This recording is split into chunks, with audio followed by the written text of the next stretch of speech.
আজ বানাবো মূলো শাক ভাজা। প্রথমে মূলো শাকগুলো কেটে নিয়েছি, ওপর থেকে লবণ ছড়িয়ে ভালো করে শাকের সাথে লবণগুলো মিশিয়ে দেব।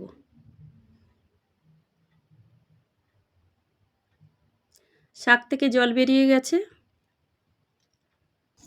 এবার কড়া বসিয়ে কড়াইতে তেল দিয়ে তেল গরম হলে বড়িগুলো দিয়ে ভালো করে ভেজে নেব।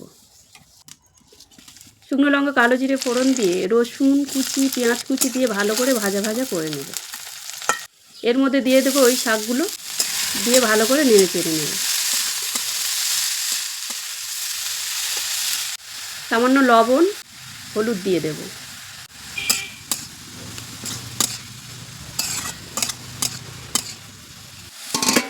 ভালোভাবে সেদ্ধ হওয়ার জন্য ওপর থেকে ঢেকে দেব।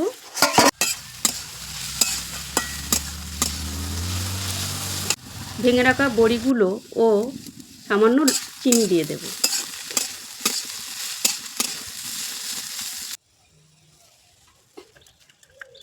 নামিয়ে নেব। তৈরি হয়ে গেল মূলো শাক ভাজা।